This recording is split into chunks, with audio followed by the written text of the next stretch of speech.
tubna ila Allah wa raja'na ila Allah wa nadimna ala ma fa'alna. Apa dia tubna? Kami bertaubat kepada Allah.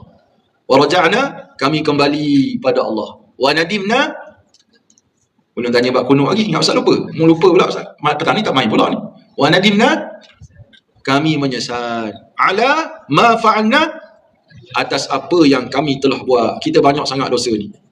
Dengan tak buat tugasan, dengan mengumpat ustaz, mengata ustaz-ustaz, mengaitkan ustaz, menipu ustaz. Banyak dosa kat madrasah saja. Belum ke rumah, tipu mak, ambil duit mak, ambil dalam poket seluar ayah, ambil duit adik, belanja duit adik, ngita orang, moci, macam-macam.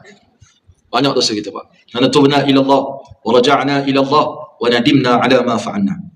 Seperti mana orang yang murtad, ianya disuruh mereka bertaubat, dan sekiranya mereka bertaubat akan diterima taubat mereka, dan sekiranya tidak bertaubat akan dibunuh sebagai hukuman hudud. Jangan main jangan main-main buat hukum ni.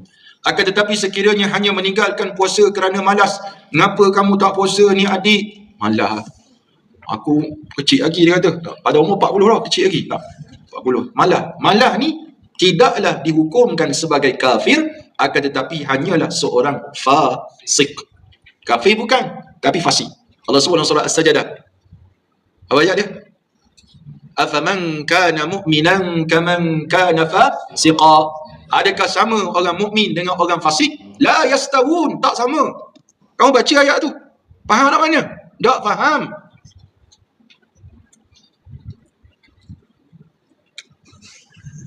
Faham tak? Apa beza fasik dengan mukmin? Kamu tidur tadi, berdengkur korang ni. Dia tadi berdengkur siapa? Dia berdengkur. Afaman kana mu'minan kaman kana fasiqa. Apa beza fasik dengan mukmin? Zarib. Ada beza tak fasik dengan orang mukmin? Ada. La yastawun, not same. Tak sama. Amma alladhina amanu wa 'amilus solihati falahum jannatul ma'wa nuzula. Adapun orang beriman kepada Allah dan beramal soleh, tempat dia apa dia? Jannatul ma'wa, syurga tempat dia duduk. Nuzulan, tempat dia tinggal. Mimma kanu ya'malun, di atas apa yang mereka buat. Orang beriman. Hafiz. Wa amma alladhina fasaqu fama'wahumun nar. Ada neraka ma'wa juga. Ma'wa sini maksudnya tempat tinggal. Fama'wahumun nar, tempat tinggal dia neraka. Kullama, apa dia kullama?